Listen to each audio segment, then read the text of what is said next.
नमस्ते, वनक्कम, सत श्री अकाल, आदाब, राधे राधे। तो भाई साहब अभी हम लोग गुरु डोंगवर लेक में हैं। जुबान लड़खड़ा रही है। यहाँ से हमारी जर्नी स्टार्ट होगी गैंगटोक के लिए। टाइम कितना हो रहा है? 11 बज रही है। यहाँ से गैंगटोक के लिए जर्नी स्टार्ट होगी। पीछे का व्यू आपको नज़र आ रहा होगा। तो बस हमारे ड्राइवर साहब जो है वो बोल रहे थे कि आप लोग 15 मिनट से ज़्यादा यहाँ रुकने नहीं देते, 15 मिनट से ज़्यादा सर्वाइव नहीं कर पाओगे। लेकिन अपना हिम मानव जो है ना, इसने आज सारे रिकॉर्ड तोड़ दिए हैं भाई साहब। 15 मिनट तो छोड़ो, एक्चुअली ड्राइवर बोल रहे थे कि मैं खुद 15 मिनट से ज़्यादा सर्वाइव नहीं कर पाऊंगा, तो इसलिए तुम आ जाना 15 मिनट। लेकिन मैं एक चीज़ ज़रूर बोलूँगा कि अगर आप ऐसी जगहों पे आ रहे हो ना, तो यू नो कि things are going to happen. तो at least concentrate on your breathing. अगर आप वो करते हो ना, जैसे आप योगा में करते हो, ब्रीदिंग पे कंसंट्रेट करते हो, वो अगर आप करते हो ना, तो there is nothing to fear about. Definitely air is thin, but then there is nothing to fear about.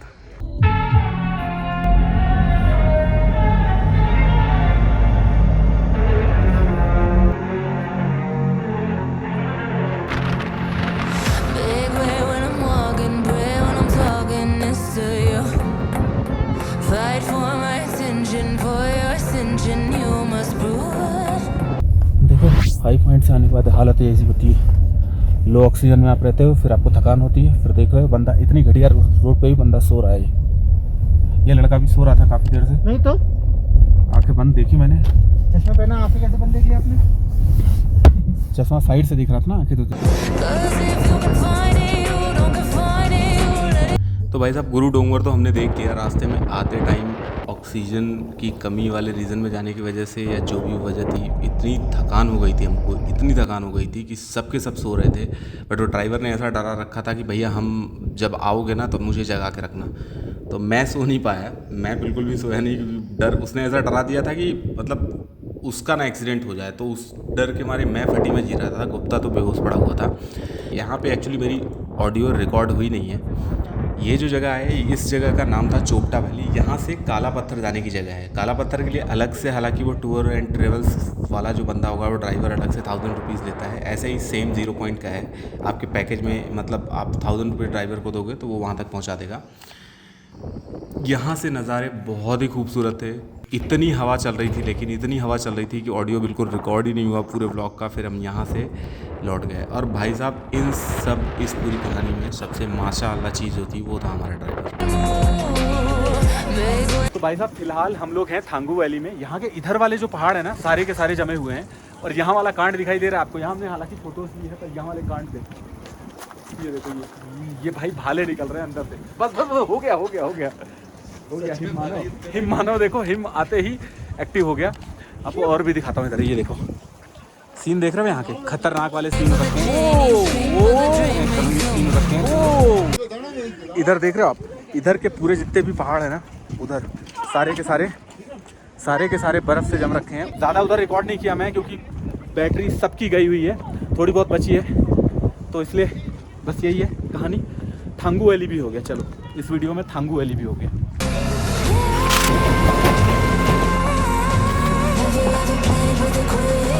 रही बात झरनों की और नज़ारों की, तो अगर आप सिक्किम जा रहे हो ना, और ख़ास करके आपने वो वाला मौसम चूज़ किया है, तो आपको इतनी सारी वाटर बॉडीज़ मिलेंगी, इतने वाटरफॉल्स मिलेंगे ना, कि नॉर्मली अगर आप ऐसी जगहों को आपने ज़्यादा देखा नहीं है ना, तो आपको बहुत ही खूबसूरत लगेगा सिक्किम।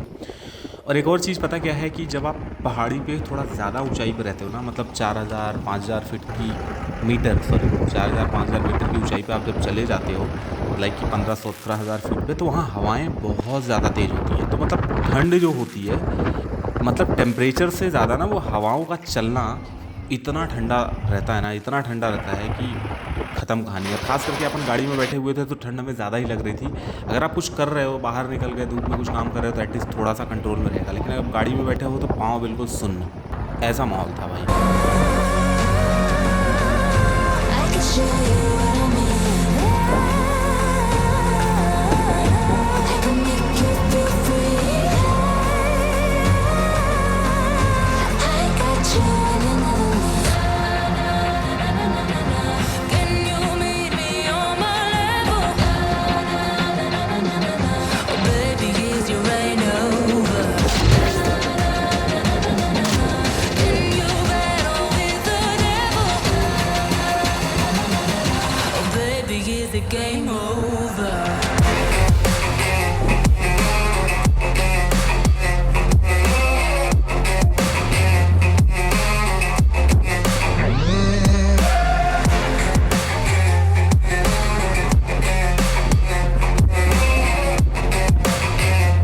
देखो भाई साहब, सीन कुछ ऐसे हैं कि हम लोग लाचेन से रंगारंग पहुंच गए हैं। रास्ते में मैं कुछ बात नहीं कर पाया क्योंकि एक तो भाई साहब हालतें हमारी ऐसी हो रही थी कि सब इधर उधर पड़ पुड़ रहे थे। हालांकि जो वीडियो रिकॉर्डिंग काफ़ी अच्छी हुई है तो मैं वॉइस ओवर ही करूँगा, मुझे पता है कि क्योंकि हमने कुछ तो किया नहीं है। साथ में एक डर भी था, हमारे ड्राइवर ने एस्प्रिन की गोली खा ली थी। हाँ। अभी कब सो जाए कुछ पता नहीं। हाँ उनने भाई साहब गुरु डोंगर से ही हमको चमका रखा है कि भैया जब हम आने लगेंगे ना तो हमको बता देना कि कहीं हम सो ना जाए, ठीक है। और ऑक्सीजन की कमी उनने इतना पहले से बता दिया है हमको, तो ऑक्सीजन की कमी होती है, आप 10 मिनट से ज़्यादा वहाँ रुक ही नहीं पाओगे। आपकी ज़िंदगी मौत का सवाल है, आप देख लेना। तब से हम सहमे हुए गए भाई साहब, लेकिन हमें वैसी वर्षा लग रहा था कहानी। तो यही है माहौल फिलहाल। गुप्ता, तुम्हारे क्या ओपिनियन है इस 3 days 2 night की ट्रिप पे? आई थिंक अगर राइड की बात करी जाए ना तो ये राइड बहुत अच्छी थी।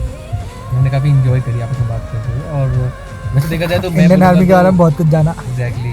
And 0 Point is my first destination. या 0 Point was best, then Guru Dongar lake, then Yumthang valley and then other Chopta valley and all. If I had to rate one, I would rate Guru Dongmar as the best point.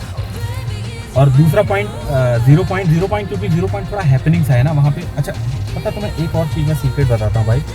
वैसे अपन तो दारू पीते नहीं है, लेकिन अगर तुम्हें दारू का शौक है ना तो सिक्किम में दुकानें मेडिकल की नहीं मिलेंगी, लेकिन दारू की दुकानें हर जगह मिल जाती हैं, ठीक है। तो वहाँ 0 Point पे रम बिक रही थी भाई, खुले में, अंधा खुला। मैगी बिक रही, मैगी के बगल में रम बिक रही। ऐसा माहौल था वहाँ पे कतई।